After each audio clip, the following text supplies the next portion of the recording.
Charge बनता है उस वक्त जो है कि न्यायालय जब चार्ज बन जाता है तो उस चार्ज बनने के समय वो जो है कि पढ़कर सुनाती है, बनता है, बनने के बाद वो जो है कि पढ़ के सुनाती है कि आप पर ये चार्ज लगा है, यानी ये सेक्शनों में आप पे जो है कि चार्ज बना है, आप पे ये आरोप पाए जाते हैं। उस समय वही अभियोग यानी वही।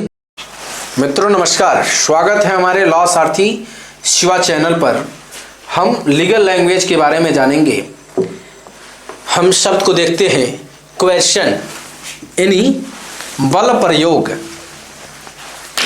जब किसी से डर, धमकी या जोर जबरदस्ती से कोई काम करवाया जाए तो वह क्वेश्चन कहलाता है।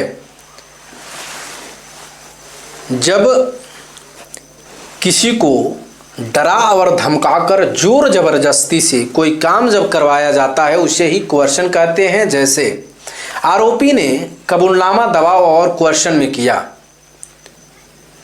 जैसे कोई घटना हुआ और घटना में कोई निर्दोष व्यक्ति को फंसा दिया गया और निर्दोष व्यक्ति को पुलिस ने पकड़कर थाने में बंद कर दिया, और अगर जोर जबरदस्ती से, दबाव से, डराकर, धमकाकर अगर कबूलनामा कराती है, वो क्या हो गया? क्वेश्चन हो गया कि उसने दबाव में जो है कि दबाकर, धमकाकर, डराकर उसने जो है कि कबूलनामा करवाया है कि हाँ इसने ये घटना में था और मैंने ये किया है, वही क्या हो गया? क्वेश्चन हो गया। उसके बाद देखेंगे हम कमीशन यानी आयोग। हम सरकार या अदालत किसी मामले की जांच या सिफारिश के लिए विशेषज्ञों का समूह बनाती है जिसे कमीशन कहा जाता है। जैसे सरकार ने पुलिस सुधार के लिए आयोग गठित किया।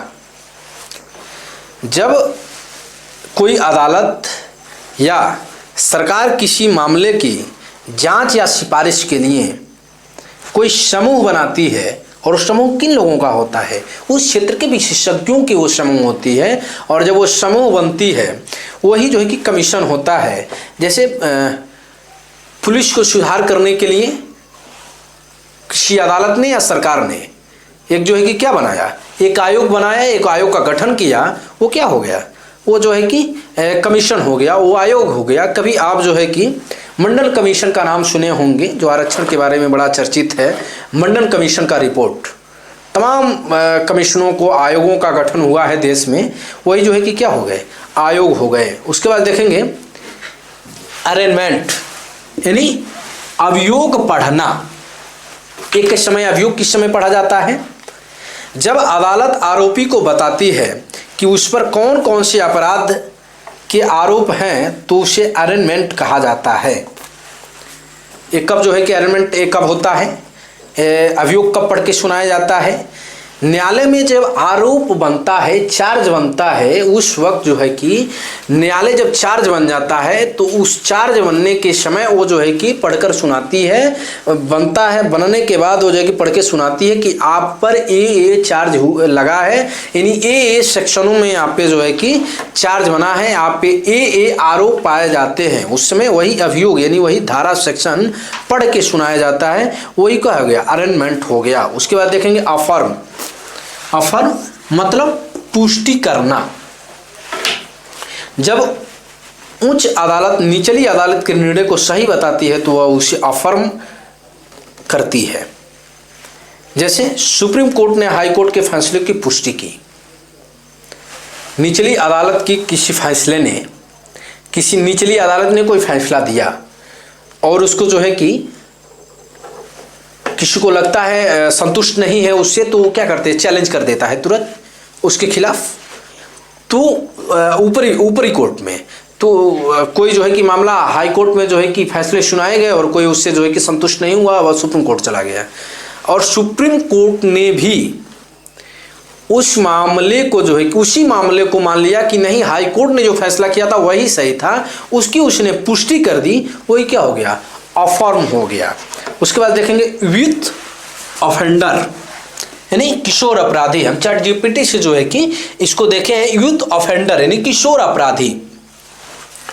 अब यूथ ऑफेंडर तो यूथ मतलब नौजवान, लेकिन यूथ ऑफेंडर ये जो है कि बता रहा है तो हम जो है कि खास तौर से माइनर जो है कि जुवेनाइल जो है कि माइनर को हम देख लेंगे। माइनर मतलब ही नाबालिग होता है और नाबालिग का किशोर होता है। तो यूथ ऑफेंडर यानी किशोर अपराधी जिसकी उम्र 18 वर्ष से कम हो और वो व्यक्ति अपराध करता है उसे ही यूथ ऑफेंडर कहते हैं, बाल अपचारी कहते हैं। जब कोई नाबालिग बच्चा कानून तोड़ता है तो उसे किशोर अपराधी कहा जाता है। जब कोई व्यक्ति कानून को तोड़ देता है, कौन सा व्यक्ति? जो 18 वर्ष से कम आयु की हो, वो जो है कि उसे बाल अपचारी कहते हैं, किशोर अपराधी कहते हैं। उसके बाद हम देखेंगे अंडरटेकिंग यानी लिखित आश्वासन। देखिए अंडरटेकिंग की बात कई बार आता है जब व्यक्ति जेल पकड़ के जब जेल चले जाते हैं और जब जमानत होता है तो कोर्ट जो है कि कहती है कि अंडरटेकिंग इन बातों को अंडरटेकिंग देंगे तो जो है कि इन्हें छोड़ा जाएगा। तो अंडरटेकिंग में तमाम होते हैं कि अंडरटेकिंग कि हम हर एक तारीख पेशी पर आते रहेंगे, अपने जमानतियों के जो पते हैं अगर चेंज होंगे तो हम आके न्यायालय में तुरंत जो है कि सूचना देंगे, अपने गवाहों को जो केस में फैक्ट में जो गवाह हैं उनको जो है कि धमकाएंगे, डराएंगे नहीं। इस तरह जो है कि तमाम बातें होती हैं कि आप हाई कोर्ट से कुछ उसमें ला के लगाएंगे नहीं, रोकने के लिए, कार्रवाई के लिए। बेल पे कई बार ऐसे हम लोग जो है कि बेल डालते हैं, कई बार बेल मिलते हैं, तो इस तरह का होता है, मिलता है। तो ये जो है कि अंडरटेकिंग एक जो है कि लिखित आश्वासन होता है, यानी लिख के आश्वासन उसमें दिया जाता है। 10 रुपये का टिकट लगता है और उसमें जो है कि एक व्यक्ति जो है कि उसमें लिख के जो है कि अपना अंडरटेकिंग देता है। जब कोई व्यक्ति किसी काम को जिम्मेदारी या वादा लिखित रूप से देता है तो उसे अंडरटेकिंग कहा जाता है। कोई व्यक्ति जब लिखित रूप से अपना जो है कि जिम्मेदारी का जो वादा करता है कि मैं जिम्मेदारी कि मैं आता रहूँगा, कोर्ट में आता रहूँगा, मैं गवाहों को धमकाऊँगा नहीं, तो लिखित रूप से उसने वादा कर दिया कि मैं ऐसा नहीं करूँगा, ये क्या है? अंडरटेकिंग है। बहुत बहुत धन्यवाद।